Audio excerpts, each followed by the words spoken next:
Corporate financial reporting national ইউনিভার্সিটির আন্ডারে যারা পরীক্ষা দেবেন 2025 সালে তাদের জন্য একটা ফাইনাল সাজেশন দিচ্ছি।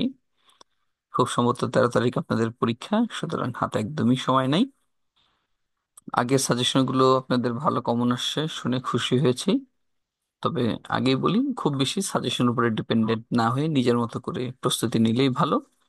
শেষ মুহূর্তে দেখার জন্য আমি জাস্ট কিছু অধ্যায় এবং অঙ্ক আপনাকে মার্ক করে দিচ্ছি। সো প্রথমে আসেন, আমাদের কর্পোরেট ফিনান্সিয়াল রিপোর্টিং এ কি পরিমাণ অঙ্ক আর কি পরিমাণ থিওরি আসবে সেটার একটা কথা বলি। আপনারা পার্ট সি তে 4টা অঙ্ক 4টা থিওরি পাবেন। অতএব শুধু অঙ্ক করলেও হবে না, আবার শুধু থিওরি পড়লেও হবে না। সো এই 4টা অঙ্ক আসতে পারে এমন 4টা অধ্যায়ে আছে ইম্পর্টেন্ট। তো ওগুলোর মধ্যে থেকে কিছু ইম্পর্টেন্ট অঙ্ক আপনাদের মার্ক করে দিচ্ছি। তো আসেন, কোন কোন অঙ্কগুলো ইম্পর্টেন্ট দেখাই। প্রথম আসেন চ্যাপ্টার 1। চ্যাপ্টার 1 থেকে পার্ট বি তে 100% অঙ্ক আসবে। পার্ট বি তে, এবং যে অঙ্কগুলো ইম্পর্টেন্ট সেগুলো আমি ইয়েলো মার্ক করে দিচ্ছি। পার্ট বি এর জন্য প্রবলেম 1 ইম্পর্টেন্ট, এইরকম একটা অঙ্ক আসবে। ওকে, সো এটা ভালো মতো করবেন।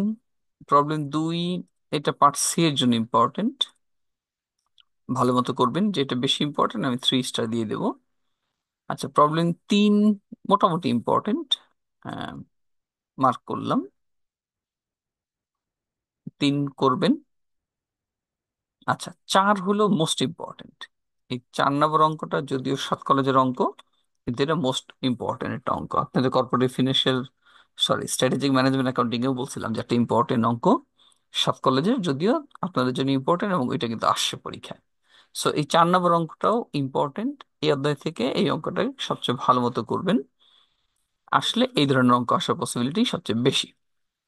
তবে আমার ধারণা 1 নম্বর অধ্যায় থেকে অঙ্ক আসার সম্ভাবনা কম, আসবে না আর কি। অঙ্ক আসবেই আসবে, সেটা হলো অধ্যায় 4 থেকে। এখান থেকে একটি অঙ্ক আপনি 100% পাবেন, এবং খুব সম্ভবত এই প্রবলেম 1 এই রকম অঙ্ক আপনি পাবেন। এটাকে আমি 3 স্টার দিয়ে দিচ্ছি, এটাকে সবচেয়ে ভালোভাবে করবেন। ওকে, তারপরে আসেন, এই অধ্যায়ের আরেকটা অঙ্ক ইম্পর্টেন্ট হবে প্রবলেম 2। এটাও ইনস্টলমেন্ট সার্চ মেথড, বাট এটা একটুখানি আলাদা আছে। রিকভার বি এর জন্য মার্ক করে দিলাম, দেখে যাবেন এটা। এটা দেখলে আপনাদের জন্য ভালো হবে। আচ্ছা, প্রবলেম 3, এটা ইম্পর্টেন্ট অঙ্ক। দেখেন, 1 নম্বরে ইম্পর্টেন্ট বলছিলাম, 3 নম্বরে ইম্পর্টেন্ট বলতেছি। এই দুইটা অঙ্ক ইম্পর্টেন্ট। মূলত 1 আর 3 এই দুইটার মধ্যে যে কোনো এক ধরনের অঙ্ক আপনার পরীক্ষায় থাকবে। সো এইরকম হুবহু আসতে পারে বা অনুরূপ টাইপের অঙ্ক আসতে পারে। 4 নম্বর অঙ্কটা একটু ডিফারেন্ট, তাই দেওয়া, দেখে যাবেন এটা। কিন্তু ইম্পর্টেন্ট অত না হলেও আপনি মনে করে দেখে একদম বেটার। 5 নম্বর অঙ্কটাও একটু ডিফারেন্ট, ডিফারেন্ট বলেই দেওয়া। সো দেখে যাবেন এগুলো, হ্যাঁ, দেখার জন্য অঙ্কগুলো দেওয়া। 6 নম্বরটা খুব একটা প্রয়োজন নাই, এই জন্য আর এটা মার্ক করব না। সো গেল চ্যাপ্টার 4। চ্যাপ্টার 4 থেকে কিন্তু 100% অঙ্ক আসবে। এই ভার্সন চ্যাপ্টার 5.1, এখান থেকে 100% অঙ্ক আসবে, এটা আসবেই আসবে। আপনারা সবাই জানেন কনসোলিডেটেড ব্যালেন্স শিট থেকে প্রত্যেক বছরই অঙ্ক থাকে। এবার আসেন, এই অধ্যায়ের কোন অঙ্কটা ইম্পর্টেন্ট। প্রথমেই প্রবলেম 1 ইম্পর্টেন্ট, এইখান থেকে 4টা অঙ্ক করবেন, একটা অঙ্ক আসবে। এর মধ্যে প্রবলেম 1 একটা, এটা মোস্ট ইম্পর্টেন্ট। এবং এরপরে আসেন প্রবলেম 2, এটা মোটামুটি, এটা করলে আসলে অনেক কিছু শিখতে পারবেন, কিন্তু এই এত বড় অঙ্ক পরীক্ষা আসবে না। ঠিক আছে, সো 2 নাম্বারটা just দেখে যান, এখানে ডিভিডেন্ডের ব্যাপার আছে এই জন্য। 3 ইম্পর্টেন্ট অঙ্ক, আমার পরীক্ষা আসার মতো অঙ্কের মধ্যে 3 একটা। বলছিলাম 4টা অঙ্ক দেবো, একটা অঙ্ক আসবে। সো 3 একটা ইম্পর্টেন্ট অঙ্ক। প্রবলেম 4 মোটামুটি ইম্পর্টেন্ট, এটাকে মোটামুটি ইম্পর্টেন্ট, এটা আপনারা একটু দেখে যাবেন। তাহলে 3টা অঙ্ক হলো, আরেকটা অঙ্ক আছে, এবং যেটা আমার ধারণা এই বছরের জন্য মোস্ট ইম্পর্টেন্ট অঙ্ক, সেটা হলো প্রবলেম 5। এইটা এই বছরের জন্য মোস্ট ইম্পর্টেন্ট, এই রকম অঙ্ক আসার পসিবিলিটি সবচেয়ে বেশি। এই 4টা অঙ্ক করলে একটা অঙ্ক কমন, যে এলো মার্ক করা 4টা অঙ্ক আছে। সমাধান সহই পাবেন পিডিএফ, তবে পিডিএফ এ মার্ক করাটা পাবেন না। মার্ক করাটার জন্য আপনাকে পুরো ভিডিওটা দেখতে হবে, তাহলে মার্ক করাটা পাবেন। ওকে, ট্রান্সফার প্রাইস 100%, এখান থেকে অঙ্ক আসবেই আসবে। যদিও স্ট্র্যাটেজিক ম্যানেজমেন্ট অ্যাকাউন্টিং এও আসছে, এখানেও আসবে। এবং এই ক্ষেত্রে সবচেয়ে ইম্পর্টেন্ট অঙ্ক হলো এই প্রবলেম 1 নাম্বারটা, এই রিলেটেড অঙ্ক বা এই ধরনের অঙ্কটা এইবার আসবে এই সাবজেক্টের ক্ষেত্রে।